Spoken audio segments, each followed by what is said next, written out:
Guys, welcome back to channel. It's me home shopping. ഇന്നത്തെ നമ്മുടെ video എന്ന് പറഞ്ഞാൽ നമ്മുടെ വണ്ടിയുടെ എയർ ഫിൽറ്റർ എങ്ങനെ ചേഞ്ച് ചെയ്യുക എന്നുള്ളതാണ്. ഇത് വളരെ സിമ്പിളായിട്ടുള്ള സംഭവമാണ്. നമുക്ക് തന്നെ ബോണറ്റ് തുറന്നിട്ട് എയർ ഫിൽറ്റർ ചേഞ്ച് ചെയ്യാവുന്നതേ ഉള്ളൂ. കാറിലാണെങ്കിലും ബൈക്കിലാണെങ്കിലും സെയിം പ്രൊസീജിയേഴ്സാണ്. വലിയ വ്യത്യാസമോ കാര്യങ്ങളൊന്നും വരുന്നില്ല.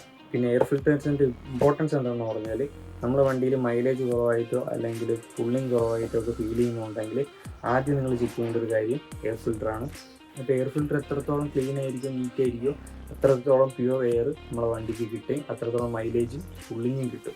അപ്പം ഇത് നോർമലി കമ്പനി റെക്കമെൻഡ് ചെയ്യുന്നത് ഓരോ പീരിയോഡിക് സർവീസിലും. കാറിലാണെങ്കിൽ 10,000 കൂടുമ്പോൾ, ബൈക്കിലാണെങ്കിൽ കമ്പനി റെക്കമെൻഡ് ചെയ്യുന്ന പീരിയോഡിക് സർവീസ് വരുമ്പോൾ ഓയിൽ ചേഞ്ചിൻ്റെ കൂടെ തന്നെ മാറേണ്ട ഒരു സംഭവമാണ് എയർ ഫിൽറ്റർ എന്ന് പറയുന്നത്.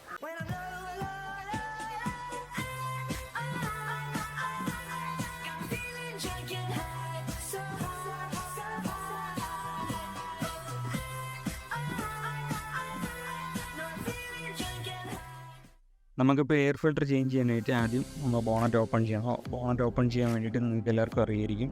നമ്മൾ ഡോർ ഓപ്പൺ ചെയ്തിട്ട് നമ്മൾ സ്റ്റീറിങ്ങിൻ്റെ അടിയിലായിട്ട് ഇവിടെ ഒരു ക്ലാമ്പ് വരുന്നുണ്ട്. ഇത് പിടിച്ച് വലിക്കുമ്പോഴത്തേക്കും നമ്മളെ ബോണറ്റ് ഓപ്പൺ ആയി കിട്ടും.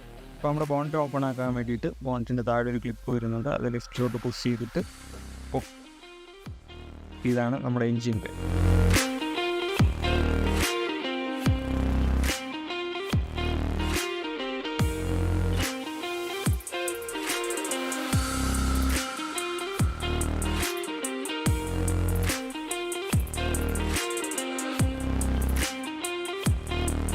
അപ്പം എൻജിൻ ബേ ഓപ്പൺ ചെയ്ത് കഴിഞ്ഞാൽ ഇതെല്ലാം കാണുമ്പോൾ ആകെ കൺഫ്യൂഷനാവും. ഇന്ന് കൺഫ്യൂഷൻ അടിക്കേണ്ട ഒരു കാര്യമില്ല.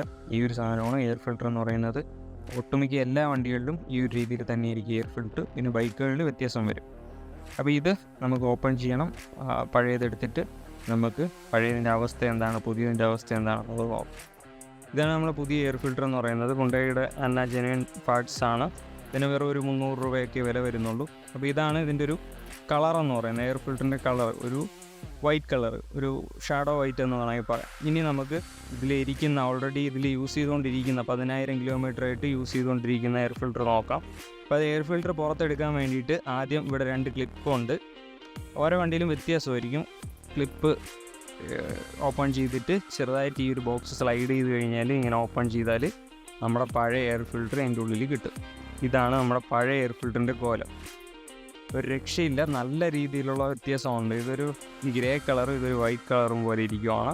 അപ്പോൾ നോക്കിക്കഴിഞ്ഞാൽ നിങ്ങൾക്ക് തന്നെ മനസ്സിലാവും കളർ ഡിഫറൻസ്. ഇതിപ്പോൾ ഒരു എക്സാമ്പിൾ പറയുകയാണെങ്കിൽ സിഗരറ്റ് വലിക്കുന്ന ഒരാളുടെ ലെങ്സും സിഗരറ്റ് വലിക്കാത്ത ഒരാളുടെ ലെങ്സും പോലെ ഉണ്ട് കാണുമ്പോൾ. അതായത് ഇതിൽ ഫുള്ള് ഈ പറഞ്ഞ ഡസ്റ്റ് കാര്യങ്ങളെല്ലാം ഡെപ്പോസിറ്റ് ചെയ്യുന്നു. നമ്മൾ മനുഷ്യൻ്റെ കേസ് പറയുകയാണെങ്കിൽ അതിൽ ടാറെന്ന് പറയുന്ന ഒരു കെമിക്കൽ നമ്മളെ ലെങ്സിൽ ഡെപ്പോസിറ്റ് ചെയ്യുന്നു. അപ്പോൾ നമുക്കിതിനി വേണ്ട. അപ്പോൾ നമുക്കിത് പുതിയ എയർ ഫിൽറ്റർ സെറ്റ് ചെയ്യാം. പുതിയ എയർ ഫിൽറ്റർ വെക്കുമ്പോൾ വണ്ടിക്കൊരു ഡ്രാസ്റ്റിക് ചേഞ്ച് ആയിരിക്കും. അപ്പോൾ പുതിയ എയർ ഫിൽറ്റർ വെക്കുന്നതിന് മുമ്പ് ഇതിൻ്റെ ഉള്ളിൽ അത്യാവശ്യം ഡസ്റ്റ് കാര്യങ്ങളൊക്കെ കാണും. അതെല്ലാം ഒന്ന് തുടച്ചു കൊടുക്കാം. തുടച്ച് നീറ്റാക്കിയിട്ട് വയ്ക്കുമ്പോൾ നന്നായിരിക്കും.